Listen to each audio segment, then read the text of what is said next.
Bienvenidos a GESED, Escuela para la Paz, un sitio de ayuda para construir el paraíso en la tierra, a través de la Cábala y la psicología transpersonal.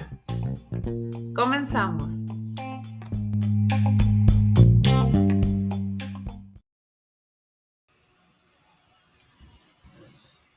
En este podcast, en esta ocasión, vamos a compartir el análisis cabalístico de dos porciones de la Torá, que están muy vinculadas. El sorteo de los chivos, que tiene que ver con el equilibrio de las fuerzas cósmicas que sostienen el mundo, y Kedoshim, seréis santos porque yo soy santo. Levítico 19. ¿En qué están vinculadas estas dos porciones? Pues bien, en Levítico 16 al 18 se describe cómo se sorteaba un chivo para el Eterno y otro para Azazel en el día del perdón, Yom Kippur. Ese día se hace expiación por cada alma que habita el mundo, la cual consiste en poner las manos sobre el chivo para Azazel, confesando todas las transgresiones del pueblo de Israel. De esa manera, las fuerzas del mal dejaban de acusarlos por sus faltas en lo alto, generando un periodo de paz. Esto nos habla de prácticas espirituales muy importantes para el equilibrio del mundo, ya que de no ser así, el ser humano estaría destinado a desaparecer de la tierra. Pero, ¿quién es Azazel? Azazel es una fuerza espiritual conocida como uno de los ángeles caídos que fue condenado por el Creador después de corromperse sexualmente con las humanas, dando como resultado a los Nefilim o gigantes en tiempos antiguos. Desde entonces hasta la fecha se encuentra en el desierto de Medio Oriente, aunque nadie sabe su ubicación exacta. Este ángel caído enseñó a los humanos la práctica de la magia en la antigüedad. Debido a ello, los magos negros le invocan, tratando de encontrarlo en lugares deshabitados, en el desierto de esa parte del mundo. ¿Sí? Realmente nosotros no nos podemos ni imaginar de lo que dice en la Torá. Es algo muy actual, o sea, todavía existe. Después de la descripción en Levítico 16 al 18 de cómo debía hacerse la ofrenda, se destacan una serie de actos que provocan precisamente el ocaso de la vida en la tierra, por los cuales era necesario hacer la ofrenda del chivo a Azazel. De ahí viene la frase de el chivo expiatorio. Dice en Levítico 18, versículo 3: como la conducta de la tierra de Egipto que ustedes han habitado en ella, no hagan. Y como la conducta de la tierra de Canaán, a donde yo los llevo allí, no hagan. Y con sus dogmas no se conducirán. ¿Cuáles eran los dogmas y las conductas de estos dos pueblos? Era comer sangre, relaciones sexuales entre familia, lo que se conoce como endogamia o incesto, sacrificios de niños y zoofilia. Dice posteriormente: toda alma de ustedes no comerá sangre. Levítico 17:12. La desnudez de una mujer y de su hija no descubrirás. Levítico 18:17. De tu simiente no entregarás para pasarlo al Molej. Levítico 18:21. de tu simiente, es decir, de tus hijos, no los vas a entregar en sacrificio a los demonios. ¿Qué era el Molech? El Molech era un tambor que sonaba cuando se arrojaba a los niños al horno en ofrenda a un demonio, y se hacía sonar para que los padres no escucharan sus gritos cuando estaba siendo quemado. Qué horror, ¿verdad? Y por último dice, con ninguna bestia te acostarás impurificándote con ella. Levítico 18:23. ¿Y qué dice después? Porque con estos pecados se han hecho impuras las naciones que yo expulso delante de ustedes. Entonces se hubo contaminado la tierra y requerí su pecado sobre ella, por eso vomitó la tierra a sus habitantes. Claramente aquí, en Levítico 18:24 al 25, se habla de que la vida de todo lo que hay a nuestro alrededor se encuentra en nuestras manos, con los actos que realizamos de manera cotidiana.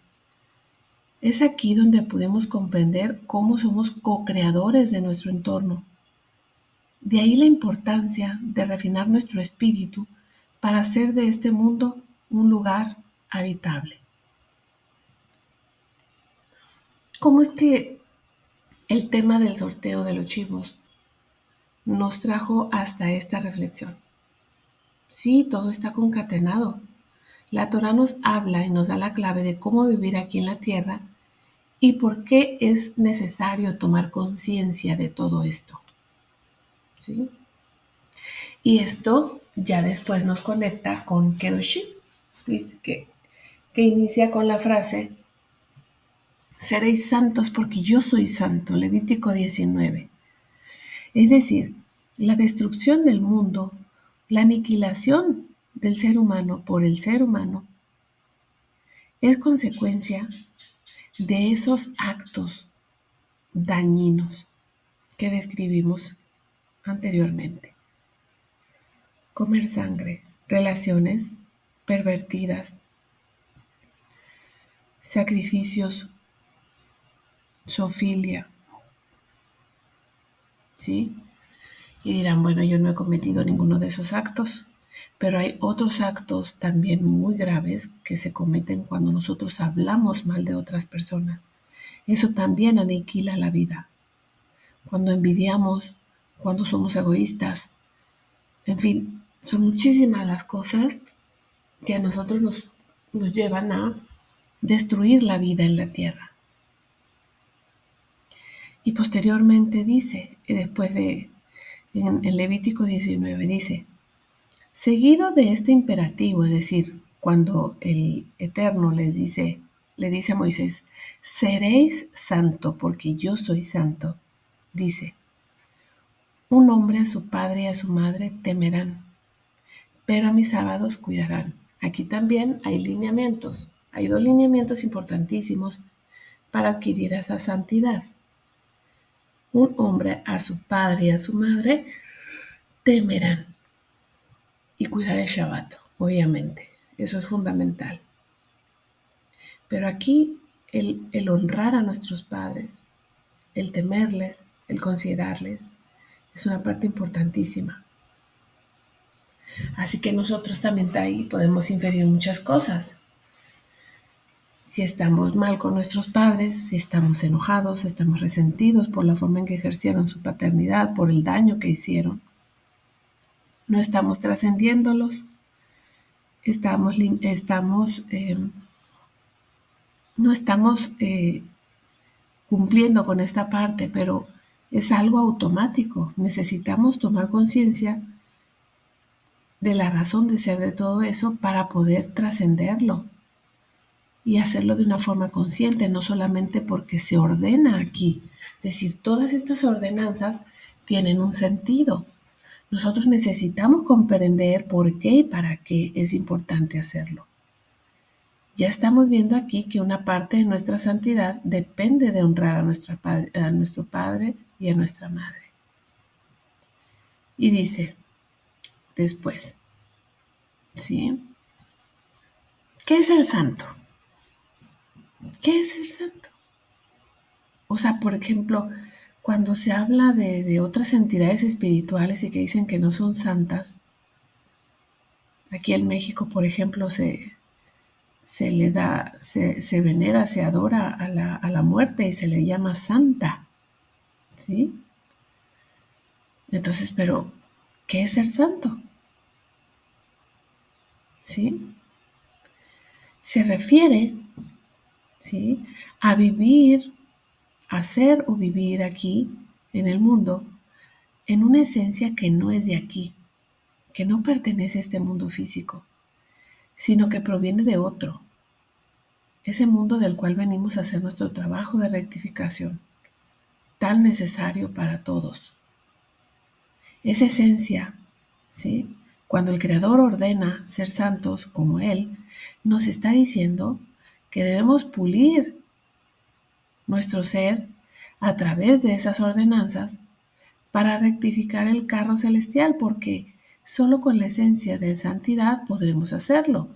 ¿Y cuáles son esas acciones que nos ayudan en ese trabajo de labradores de nosotros mismos y del mundo? Es decir, que nos ayudan a conseguir esa santidad. Es la práctica del amor y la compasión. Sí, es la práctica del amor y la compasión. Eso es lo que nos da santidad. Dice, cuando llegue el tiempo de la cosecha, no cieguen hasta el último rincón de sus campos, ni recojan todas las espigas que allí queden. No rebusquen hasta el último racimo de sus viñas, ni recojan las uvas que se hayan caído. Déjenlas para los pobres y los extranjeros. Yo soy el Eterno su Dios. No roben, no mientan, no engañen a su prójimo. No juren en mi nombre falsamente. No profanen el nombre de su Dios. Yo soy el Eterno. No defraudes a tu prójimo, ni lo despojes de nada. No retengas la paga de tu jornalero hasta el día siguiente. No maldigas al sordo ni pongas tropiezo al ciego, sino teme a tu Dios. Yo soy el Eterno. No perviertas la justicia, no te muestres parcial en favor del pobre o del rico, sino juzga a todos con justicia. No andes difundiendo calumnias entre tu pueblo, ni expongas la vida de tu prójimo con falsos testimonios. Yo soy el Eterno. No alimentes en tu corazón odios contra tu hermano, sino reprende con franqueza a tu prójimo para que no sufras las consecuencias de tu pecado, de su pecado. No seas vengativo con tu prójimo ni le guardes rencor. Ama a tu prójimo como a ti mismo. Yo soy el Eterno. Levítico 19, del 9 al 19. ¡Ay, qué hermoso! ¡Qué hermoso! Todo esto nos está hablando de la práctica del amor y la compasión. Estos actos nos dan santidad. Por eso es tan importante conocer todo lo que aquí se dice. Este es nuestro manual de conducta. ¿Sí? Entonces, todos los actos que acabamos de comprender en la parte del sorteo de los chivos, ¿sí?, donde se comprenden los actos que aniquilan la vida, pero también se consideran las prácticas espirituales para mitigar esos efectos devastadores que ha acabado con culturas milenarias. Así es, porque hay culturas que actualmente solamente queda la arqueología, pero fueron grandes civilizaciones y que llegaron a su fin precisamente por esos actos que los llevaron a estar en contra de sí mismos, ¿sí? Entonces, en esta lectura se hace referencia de la gran necesidad que tiene la humanidad de practicar la compasión, el amor gratuito. La dictadura del ego debe terminar. También debe terminar la dictadura del odio que ocasiona tanta guerra como actualmente está pasando. La de buscar en el otro lado la ayuda que necesitamos. Sí, el otro lado es el lado malo, a eso me refiero. ¿Sí? A eso precisamente se debían los sacrificios de niños que los propios padres ofrecían a demonios. Qué lamentable. ¿En qué nivel tendría que estar un ser humano para pensar que solo ofreciendo su propia sangre al enemigo podría vivir u obtener lo que necesita. ¿Cómo ir en contra de la vida de tu propio hijo? ¿Cómo? ¿En qué nivel tendríamos que estar para hacer algo tan aberrante? Es el acto de traición más bajo, ya que es contra tu propia vida. De esa manera es como podemos comprender a qué se debió el ocaso de las culturas prehispánicas, por ejemplo. De hecho, cuando llegaron los conquistadores, grandes ciudades como Teotihuacán ya estaban deshabitadas. Algunos dicen que se cometió un ecocidio, es decir, que los indígenas se acabaron el medio natural y desaparecieron. Pero estamos prácticamente seguros que eso se debió a los sacrificios humanos. ¿Sí? A ese acto recurrente en la antigüedad de ofrecer sangre a los dioses. Cada solsticio sacrificaban a miles de almas. Cada solsticio, sobre todo el solsticio de invierno. ¿Qué pueblo no está destinado a perecer si se extermina a sí mismo? Cuando llegan los conquistadores españoles, solo le dan la última sacudida al árbol porque esa manzana ya estaba muy podrida, ya estaba a punto de caer. Y así pudiéramos ir viendo cada cultura de la que solo queda su arqueología, precisamente porque practicaron esos actos en contra de sí mismos. ¿Sí? Cuidarán todas mis leyes y todas mis justicias, y las cumplirán para que no los vomite ustedes la tierra. Levítico 19:22. Una cultura nace, se desarrolla y fenece. Es como si solo viniera a cumplir e irse. Estamos seguros de que todo eso tiene un sentido, el cual hemos analizado en otros episodios, pero en estos tiempos ya no se trata de una cultura, un pueblo o una raza, sino de toda la humanidad, que debe mirar hacia adentro y encontrar esa chispa de luz divina, que tome conciencia, que se conozca y tome las riendas de su vida, para así darle continuidad a su trabajo aquí en Malhut. Tarde o temprano tendremos que hacerlo o nuestro destino es desaparecer del mundo. ¿Por qué? Porque precisamente estamos haciendo lo contrario a lo que asegura nuestra vida aquí en la tierra. Entonces, necesitamos estudiar, necesitamos conocernos, necesitamos hacer todo esto práctica del amor y de la compasión. Muy bien, pues yo espero que esta aportación, este estudio bíblico, cabalístico, te haya servido tanto como a mí. Que te haya servido tanto porque es necesario mirar hacia, profundizar en todo este conocimiento para saber de dónde vienen las cosas. Te deseo lo mejor, todas las bendiciones del cielo, de salud, de prosperidad, de felicidad, de paz. Deseo que entren a tu vida, pero sobre todo que entre este conocimiento divino para que seas realmente libre. Que tengas un excelente viernes. Shalom.